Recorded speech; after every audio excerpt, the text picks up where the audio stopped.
1315. The red painted stone above the archway reveals the date of the current bar, which is 1487. 2 years after that date, the gateway was attacked and damaged in the Yorkshire Peasants' Revolt against Henry VII. The rebels burned the gates of the bar after murdering the Earl of Northumberland. The gateway was bricked up soon after and wasn't reopened until 1834 to give better access to the cattle market.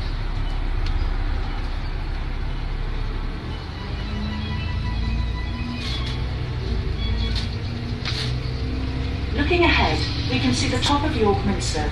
It is the tallest structure in York. What we want you to see is the Minster, not a tower block.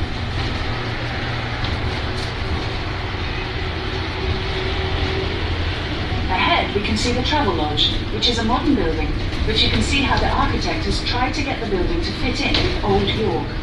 He's put a turret shape on it and covered the walls in magnesium limestone, the same stone the Minster and the city walls are made of. The idea is that eventually it will blend in with its older surroundings.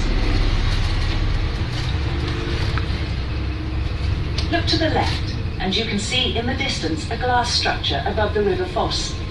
This is York's flood barrier. A barrier is lowered from this structure to stop the River Ouse backing up the River Foss, and this stops the eastern side of the city from flooding, unless it fails, as it did in such spectacular fashion on Boxing Day 2015.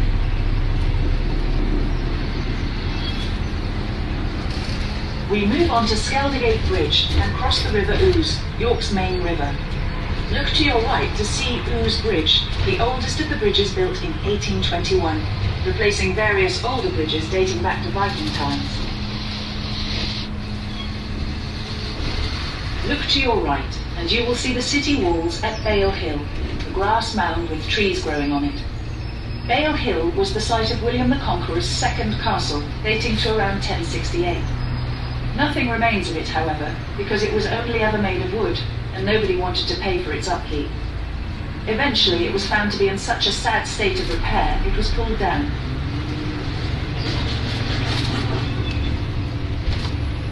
On our left is an area known as Clementhorpe, named after the Norman church and nunnery of St Clement. Bishopthorpe Road ahead will take you to the village of Bishopthorpe, which is where you'll find Bishopthorpe Palace, home to the Archbishop of York. Also along Bishopthorpe Road, before the village of Bishopthorpe, you will find access to York Racecourse, on the area known as the knavesmire.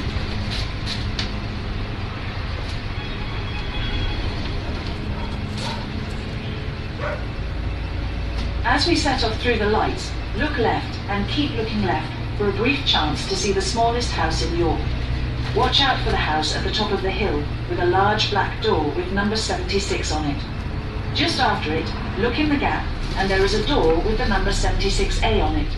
This claims to be the smallest house in York.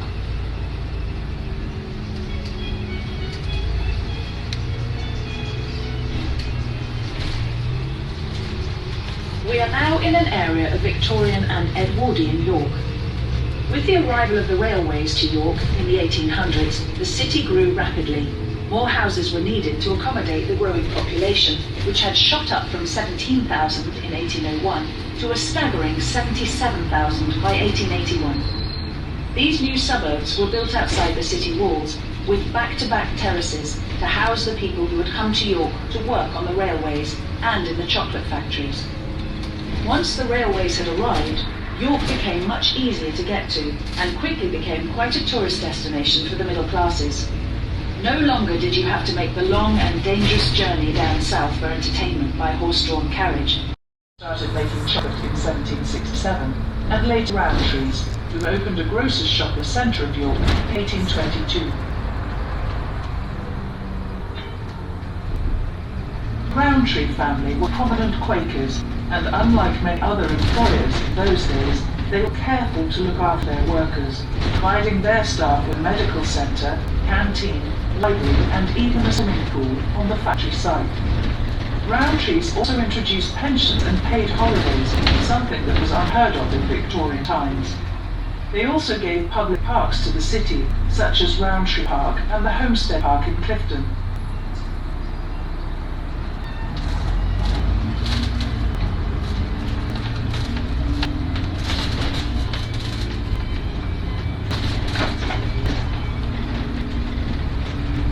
Horsham Road, we pass a modern housing estate known as the Chocolate Works, which gives a clue to what was in this area. Behind the buildings on the left, you can see a brief sight of what remains of the Terry chocolate factory. Sadly, Terry's no longer makes chocolate here in York. The factory was closed down in 2005 and production was moved elsewhere. Its most famous product, the chocolate orange, is now made in Europe. If you look through the trees on the left at the clock tower, can you spot what's strange about it? It has no numbers on the clock face, just the letters spelling the words Terry York, a reminder of over 200 years of chocolate making in this city.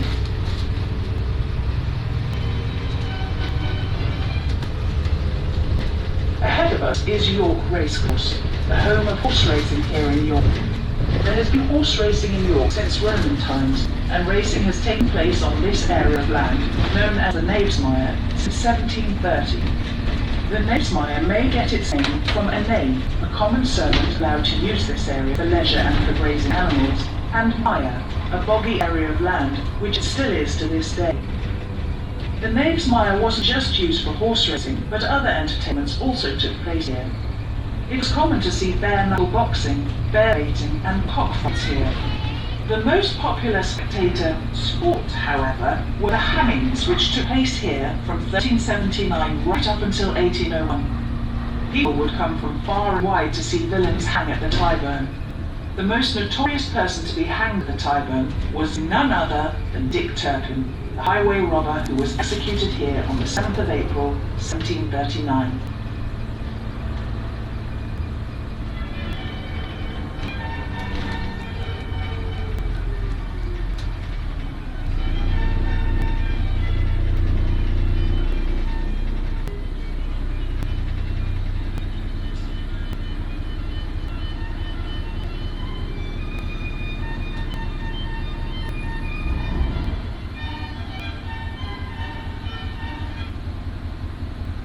Today, the knavesmire holds around 15 days of horse racing a year, the highlight of which is the Ebor Festival that takes place in August.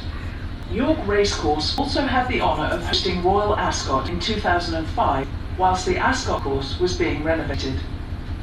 In 1982, when the late Pope John Paul II visited the United Kingdom, it was the first time a reigning Pope had visited this country. He came to the racecourse here in York and gave mass to over 200,000 people. The knavesmire is also used for music concerts, circuses, fairs, and has been home to the largest beer festival in the north of England on many occasions.